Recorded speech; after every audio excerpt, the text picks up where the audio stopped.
जब ये लगता है कि अब इंडिया एब्सटेन कर लिया है वोट देने से। ठीक है, तो आइए इस बात को समझते हैं कि आखिर क्या रीज़न था, क्या वो कुछ रीजंस थे कि इंडिया को वोट करना पड़ा against, not the against, actually abstain, ना तो किसी के अगेंस्ट ना तो किसी के फॉर में। ठीक है, सो सबसे पहले हम ये समझेंगे कि वो क्या ऐसी चीज़ है, क्या ये सारी चीज़ें प्री प्लान्ड थी, क्या यूएन में इंडिया का वोट ना देना, इंडिया को वोट ना देना एक तरीके से ना तो फेवर में दिया है ना तो अगेंस्ट में दिया है, क्या ये प्री प्लान्ड था? क्या रशिया ने यूक्रेन पे जब अटैक किया, क्या वो प्री प्लान्ड था कि फरवरी में ही करेगा? क्यों मार्च में नहीं किया, क्यों जनवरी में नहीं किया? इन सब के सवालों का जवाब हम यहां समझेंगे, लेकिन उससे पहले हम ये देखते हैं कि ये जो हमारे साहब हैं, इन्होंने रिप्रेजेंटेटिव हैं जो वहाँ पे उस टाइम पे टीएस मूर्ति साहब, उन्होंने उनका कुछ स्टेटमेंट हम ये जानते हैं, एक बार सुन लेते हैं इस वीडियो के थ्रू।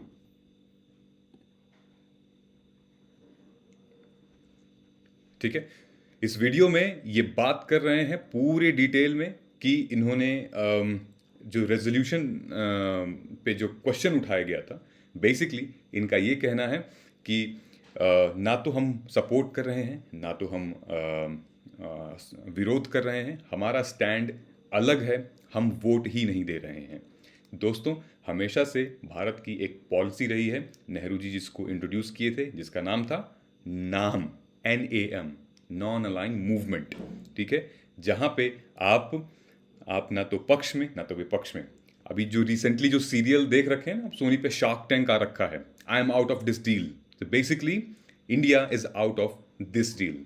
ठीक है, चलिए, काफ़ी चालू हो गया वीडियो, अब हम आते हैं इसमें इस पे। सो बेसिकली इस वोट को समझने के लिए ये जो एक्सप्लेन किया गया है, एक्सप्लेनेशन ऑफ वोट, तो टीएस मूर्ति साहब ने जब ये बताया यूएनएससी में कि India is abstaining with this resolution that it would either support or will not support US in it. So basically vote का एक्सप्लेनेशन ये है, फॉलोइंग पॉइंट्स आप इसको देख सकते हैं। जो हम कहते हैं ना कि हम एक तरीके से एक्सप्लेन कर रहे हैं अपने वोट को, तो ये वर्ड के सिलेक्शन, वर्ड चॉइस बहुत इंपॉर्टेंट है दोस्तों। ठीक है, so India is deeply disturbed by the recent turn off development in Ukraine. उन्होंने ये कहा, हम अर्ज करते हैं कि भाई इस वायलेंस का इमीडिएट सेक्शन होना चाहिए, ख़त्म होना चाहिए। ठीक है, कभी भी कोई भी ह्यूमन लाइफ के ऊपर आंच बाधा नहीं आनी चाहिए। उन्होंने ये कहा कि large number of Indian students जो कि यूक्रेन में पढ़ रहे हैं, उन पे कोई दिक्कत नहीं आनी चाहिए, यूएन सिक्योरिटी उनकी रक्षा करे, सुरक्षा करे, यूक्रेन भी रशिया भी इस बात को ध्यान दे। दूसरा कि जो यूएन चार्टर के तहत ये पूरा विश्व बधा हुआ है, ठीक है, वो चार्टर और पूरा विश्व उस चार्टर को फॉलो करे, उसके लॉस को फॉलो करे और जो संप्रभुता है, जो सॉवरेनिटी है, उसको फॉलो करें। ठीक है, all members should honour these principle in finding the constructive way forward. ठीक है, एक डायलॉग होना चाहिए, एक डिस्प्यूट अगर है तो उस पर डायलॉग होना चाहिए, और कोई भी ऐसा डिस्प्यूटेड एरिया है तो बैठ के बात करनी चाहिए। ठीक है, therefore we must return to it, and for all these reasons India has chosen to abstain on this resolution. ये भारत का स्टैंड था। उससे पहले मैं आपको लेके चलता हूं दिसंबर में। आइए जानते हैं कि क्या ये प्री प्लान्ड था।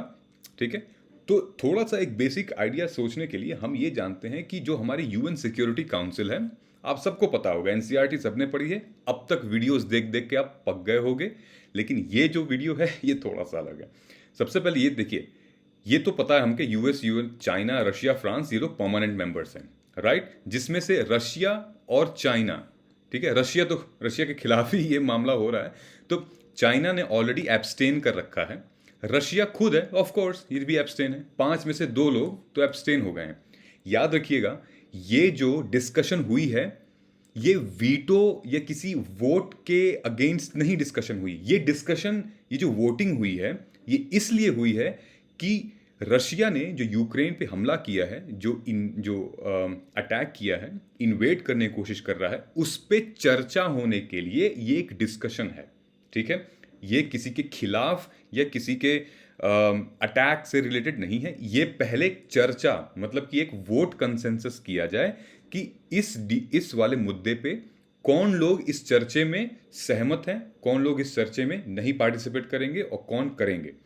ठीक है, तो अभी वीटो वाली बात नहीं आएगी, वीटो की बात बाद में आएगी। पहले डिस्कशन होता है, एक प्रोसीजरल डिस्कशन होता है। ठीक है, तो इसी प्रोसीजरल डिस्कशन में भारत ने एब्सटेन किया है कि जो आपने बातें रशिया के खिलाफ कही हैं, भारत एब्सटेन कर रहा है कोई डिस्कशन से। ठीक है, जहां पे ये सारी कंट्रीज ने वोट किया है।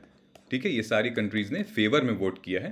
भारत, चाइना और यूएई, यूनाइटेड अरब एमिरेट्स, इन्होंने एब्सटेन किया है। ठीक है, ये तो मामला समझ में आ गया। ये जीएस पेपर 2 का सब आपका मामला है, देख लीजिएगा इसको आप लोग पॉज करके वीडियो। सबसे पहले हम चलते हैं कि क्या ये प्री प्लान था। देखिए, दिसंबर 2006 में, दिसंबर 6 2021 में, यानी कि पिछले साल ही, जो रशिया के डिफेंस मिनिस्टर हैं, ठीक है, वो आए थे भारत, राजनाथ सिंह से ये मिले। ठीक है, दिसंबर में राजनाथ सिंह से रशिया के डिफेंस मिनिस्टर मिलते हैं, इनके बीच में बात होती है। ठीक है, एक 2+2 मिनिस्टेरियल डायलॉग होता है। बोथ मिनिस्टर्स ये डिस्कस करते हैं bilateral, regional, international, political and defence issues. ठीक है, ये सारी चीजें दिसंबर में होती हैं 6 तारीख के आसपास। ठीक, ऑफ कोर्स इतना तो आपको समझ में आ ही गया होगा कि रशिया ने जरूर इस मामले पे वोट से रिगार्डिंग भारत से बात की होगी, राइट। ये मामला यहां पे अभी हम पॉज करते हैं।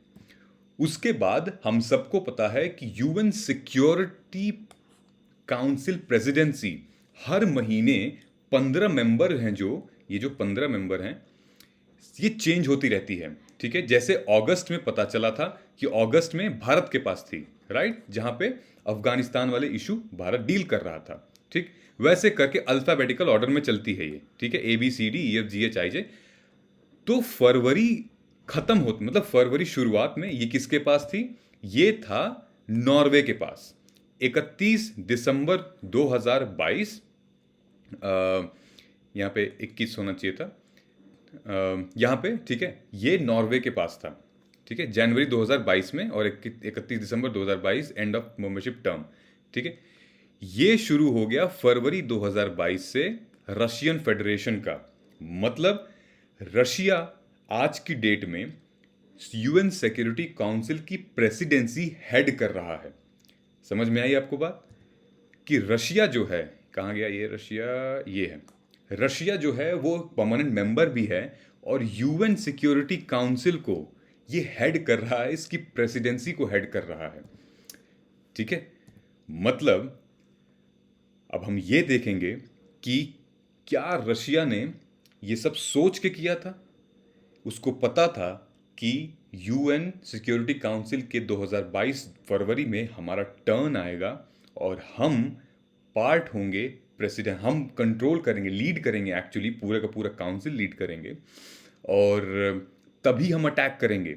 आपको याद होना चाहिए कि जो पार्ट 3 है अब मेरा, वहाँ पे इंपॉर्टेंट आता है। ये तो पार्ट 2 था।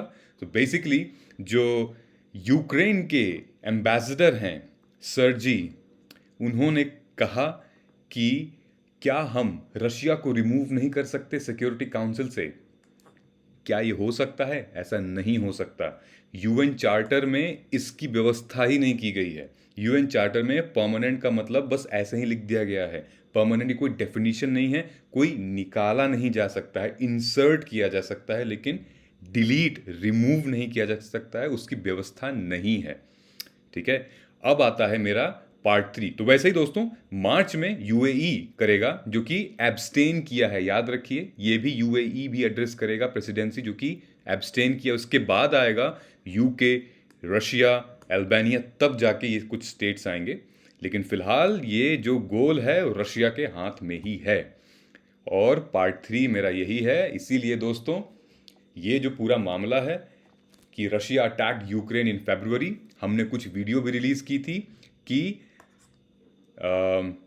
ऑफिशियल रिकॉग्निशन रशिया ने दिया है डोनास्क और लुहांस्क, जो इसके 2 एरिया हैं, इसको। ये फरवरी की ही बात है और फरवरी में ही रशिया ने यूक्रेन पे धावा बोला है, अटैक किया है, क्योंकि यूएस प्रेसिडेंसी, यूनाइटेड सिक्योरिटी की प्रेसिडेंटशिप उसके हाथ में थी।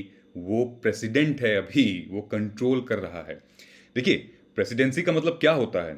यूएन में प्रेसिडेंसी को होल्ड करना, मतलब उसको रिप्रेजेंट करना, उसकी रिस्पॉन्सिबिलिटी को करना, उसका मतलब ये होता है कि ये देख रहे हैं आप, जितने भी हैं पूरे वर्ल्ड से रिलेटेड जो भी इश्यूज हैं वो कंट्री एड्रेस करेगी।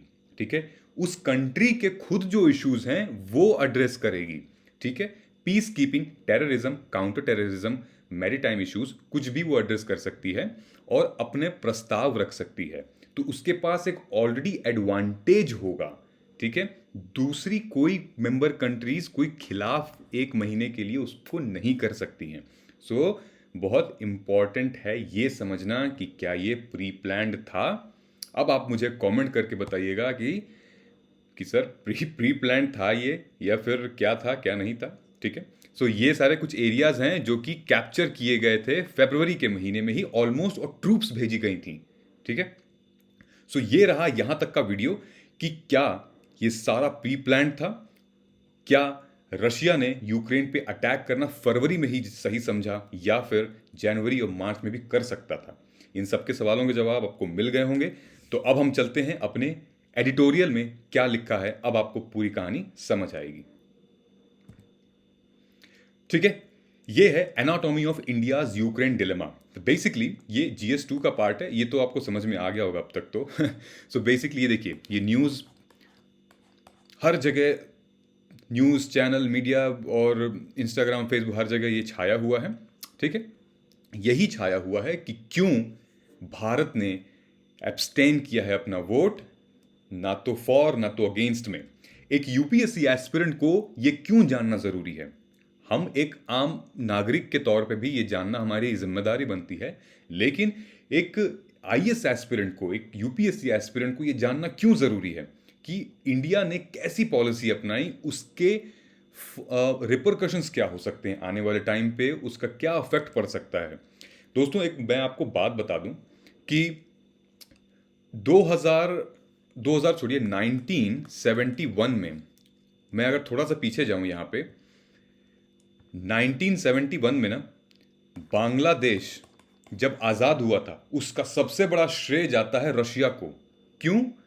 दोस्तों, जब बांग्लादेश, जब ईस्ट वेस्ट पाकिस्तान की जब बात चल रही थी ना, उस टाइम पे यूएस ने इंडिया को, मतलब उस टाइम पे यूएसएसआर हुआ करता था, सोवियत रिपब्लिक हुआ करता था। ठीक है, उस टाइम का जो यूएस था उसने इंडिया को जबरदस्ती रोकने की कोशिश की कि तुम बांग्लादेश, मतलब कि पाकिस्तान का विभाजन नहीं करोगे। उसने बहुत सारे सैंक्शंस लगाने की कोशिश की, लेकिन रशिया एक ऐसी कंट्री थी जब उसने इंडिया का सपोर्ट किया और यूएन सिक्योरिटी काउंसिल में नेगेटिव वीटो दिया। जब उसने नेगेटिव वीटो दिया तब जाके वो रेजोल्यूशन यूएस का इंडिया के खिलाफ कैंसिल हुआ और भारत आगे बढ़ा और बांग्लादेश अचीव हो गया, बांग्लादेश आज़ाद हो गया। किससे? पाकिस्तान से। पाकिस्तान का विभाजन हो गया वहाँ पे। तो इंडिया कर्जदार है, इंडिया शुक्रगुजार है रशिया का यहाँ पे।